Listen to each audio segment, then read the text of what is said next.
This is the Daily Bread Bible Study for day 55. We are looking at Deuteronomy chapters 9 through 11. And we get to see here a little bit about God's recounting of what has happened through Moses and just some reflections on all of the challenges and blessings that we have here.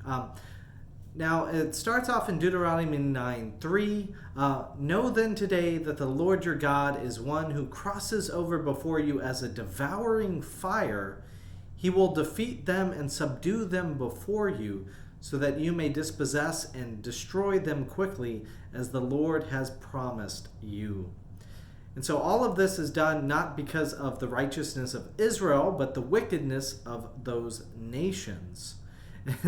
In verse 6, they are called a stubborn people, in that you have been rebellious against the Lord from the day you came out of the land of Egypt. So the Israelites are not a perfect people, stubborn and rebellious, but God is giving this land over to them because of the wickedness of the other nations, mainly the idolatry of the other nations not following in God's ways and following God.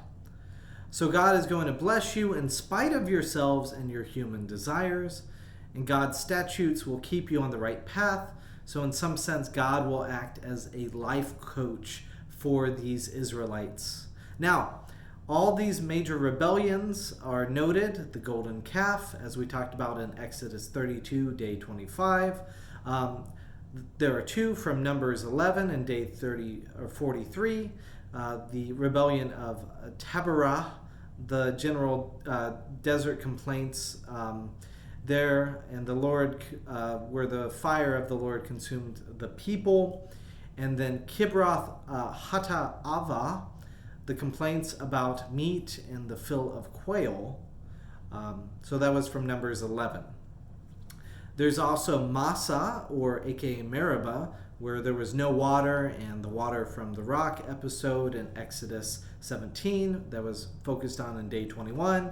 And Kadesh Barnea, people hesitant to enter the promised land because of the report of the spies, as we talked about in Numbers 14, that was day 44. So a whole bunch of rebellious spirit against God, but yet God is still blessing these people because they are not wicked like the other nations. Moses mentions destroying the original 2 tablets of the 10 Commandments, and then recounts talking down God from destroying the people. Moving on to chapter 10, Moses retells receiving the second set of stones as he placed them in the Ark of the Covenant that was made. Moses also recounts Aaron's death, the appointment of Eleazar as the high priest, the setting apart of the Levites, and God's relenting from destroying these stubborn Israelites.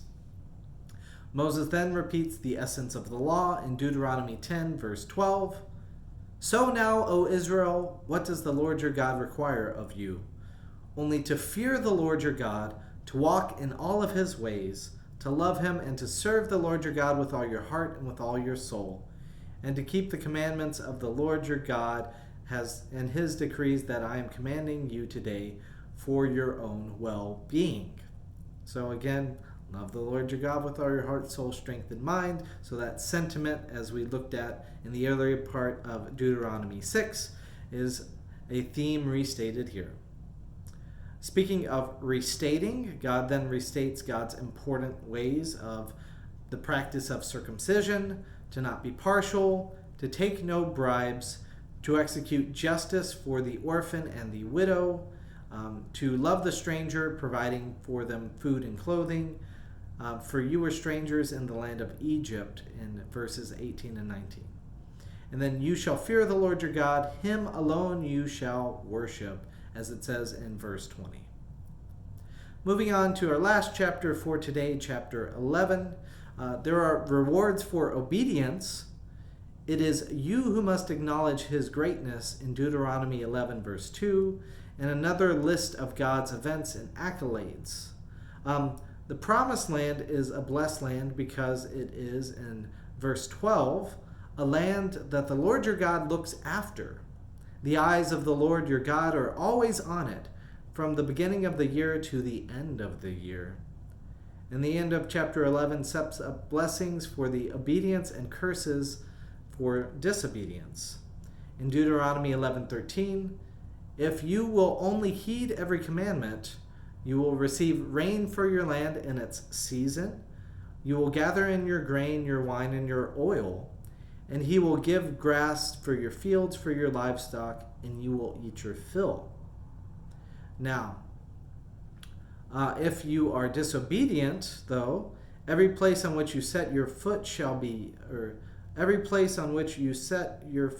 yours, and no one shall stand against you. This is if you are obedient. Now, forgetting God means that all of these things will not happen. And again, the responsibility for instructing your descendants is important too. Then it closes off chapter 11 of Deuteronomy by again restating to promote these commandments at home with your kids. And we will pick it up in chapter 12 next time.